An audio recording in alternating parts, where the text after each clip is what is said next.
Hi, my name's John Parnell and I'm standing in the front of Trinity College in the wildflower areas that we planted a couple of years ago. And this forms part of the 5 and 5 series, so I will later on be talking about 5 of the species that are here. But the reason we planted the area here as a wildflower area was because we were intent on increasing the biodiversity of the campus, and we wanted to do so in a very public way. We thought, though, that there might be some degree of opposition to this because the area had been under grass for about 150 years. So we held a public consultation. 13,500 people voted in it. 90% of them said, yeah, we would like this area to be a wildflower area rather than a grass area. So that's what we went with. And we introduced the wildflowers by covering the area with turf which had been pre-sown with wildflower seed in order to get an instant effect. One of the species that we have in our wildflower area is this one here, which is a member of the daisy family. And you can see that it's got large outer, what look like petals here. In fact, they're fused petals, and each one of these is in fact an individual flower. And in the center, there are other individual flowers as well. This is corn marigold, Glebionus sagitum, and it is now quite unusual to find this in the wild. It used to be very common though, and in fact, it was a really difficult weed of corn, that is barley and wheat and perhaps rye in the past. And in Scotland, in fact, it was such a bad weed that way back in the 13th century, they introduced a law which said that if you allowed one of these to go to seed on your land, you were going to be fined an entire sheep.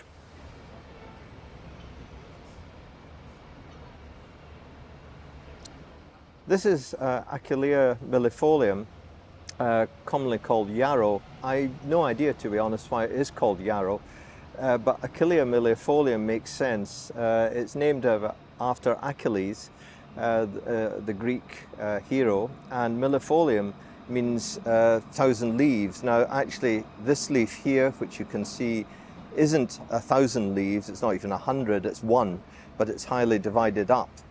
So that's why it's got the name Achillea millefolium.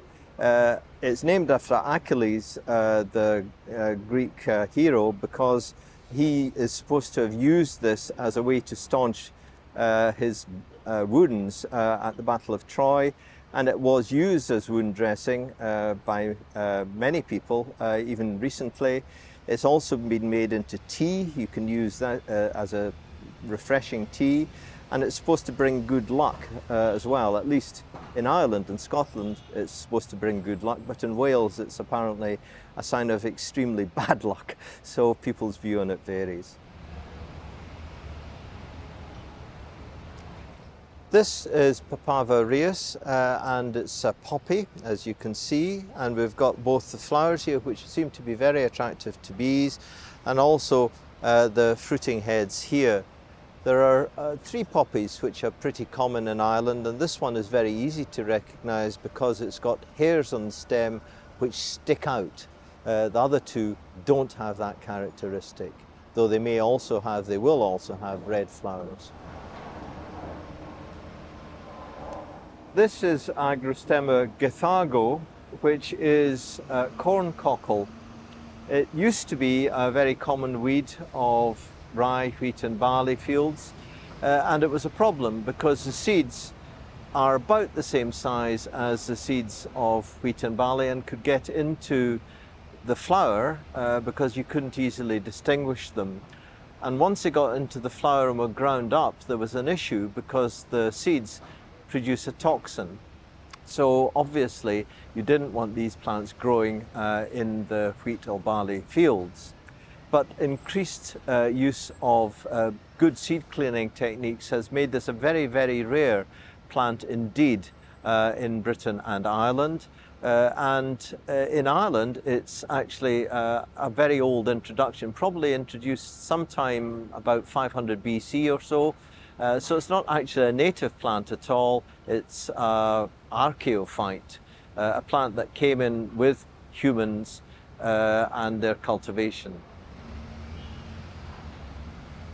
Now this is Cellini dioica.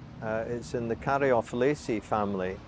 And its name gives you a clue as to what you would find in the flowers, because dioica really means in two houses, and plants which have that species name are either male or female. So the species has flowers which are of one sex only, which is quite unusual.